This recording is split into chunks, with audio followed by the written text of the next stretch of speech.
Thought I would take a video showing the FV-901DM scanning VFO and how it works. This is a 901D, and right now we're on the internal VFO. Turn the marker on. I pretty much got it zero beaded. So to engage the external VFO, buttons out, external in, and now we are on the external. So this doesn't have a display in it, it just takes over the display of the radio. A couple features of this, if I'll just take it up to the marker. You can hear this in tuning in steps. That's because this is a synthesized VFO. So it's important that you calibrate this thing. And that procedure is not in the manual, but what you'll want to do is in the back panel, it has a frequency adjust pot. You'll want to put that pot in the center and then use the VFO to calibrate to, the marker.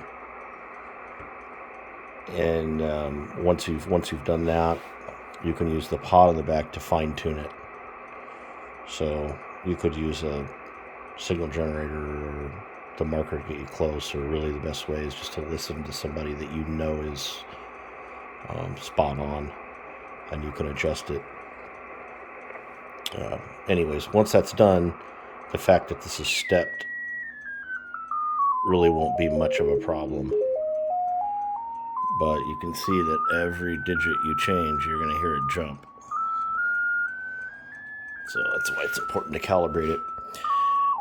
Moving on, it has a memory feature. So if you press memory once and then you engage memory, that's it. It's locked on, in this case, 14.274.3. You can turn the VFO knob all you want now.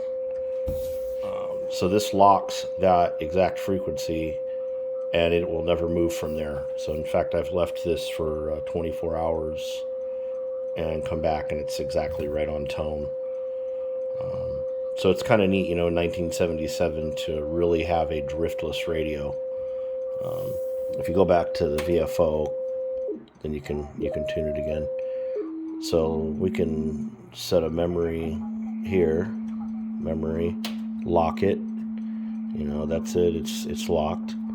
It's got 40 memories, so we could move this and spin it somewhere else. Memory, engage. Now we're locked on that one. Go back up here, turn it back to 40, and there we are. We're back on. So you can put 40 memory channels here. So that's the memory feature. But let's just go back, turn the calibrator off here, and it has a scanning VFO. So what that's going to do is you can initiate the scan up or down. It's just going to look for signals. It's pretty accurate at stopping at CW signals. It will stop on sideband signals, but you will have to fine tune. So it will go all the way to the top of the band and then all the way to the bottom of the band continuously if it doesn't hear anything. So I can show you that here in a minute, but let's go up and see. So I pushed a scan up. Right there, it's stopped on noise. You can see on the scope over there. So I just tell it to keep going. And past the band. We'll go back down. Noise. Okay, there.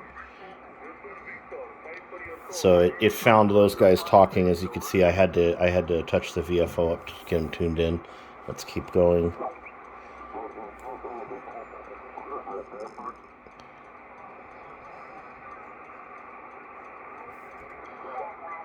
Okay, so it's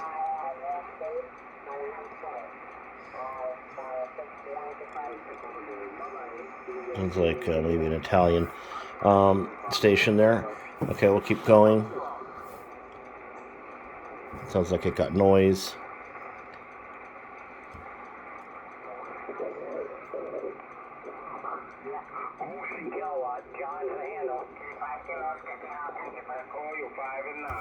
Okay, so found those guys.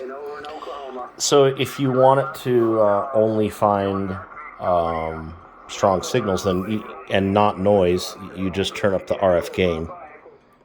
That's gonna minimize what it stops on.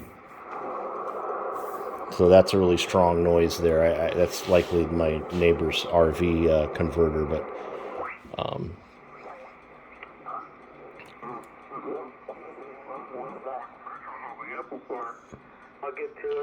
so there you go. Found those guys talking.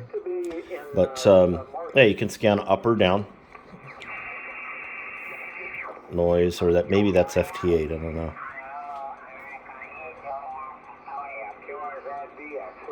So it found those stations. So 20 is pretty busy actually. This is hooked to a 4-element Mosley beam, about 65 feet in the air, and it's faced into Europe right now. Let's go to a different band and really demonstrate it. So let's try 10 meters. So we'll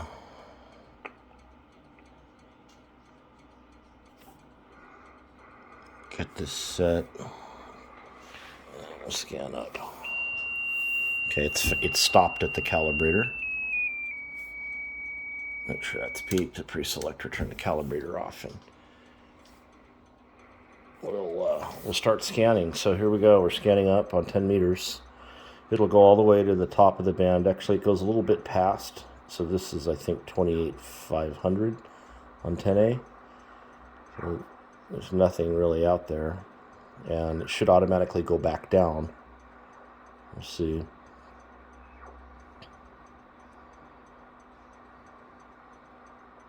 So there it went. It overshot the band segment a little bit. Now it's coming back down. So this is kind of neat. If you're looking for 10-meter openings, you can just leave it here all day doing this, which is what I did earlier. And it stopped several times, and I went in there and made contact. So it'll just keep going down. And just hit it up once. These are manual adjustments, so you just don't have to turn the dial. You can go in larger chunks or smaller ones. You can still lock it. There, we're locked at 28,210. But yeah, kind of a neat piece of Yaesu history there. Imagine 1977, 78, having the ability to lock your frequency so it's stable. Was a big step forward. Synthesized VFOs, of course, were starting to become standard, so it's nice to have that. The memory channels and the auto scan. So anyways, W7WRX, hope you guys enjoyed the video.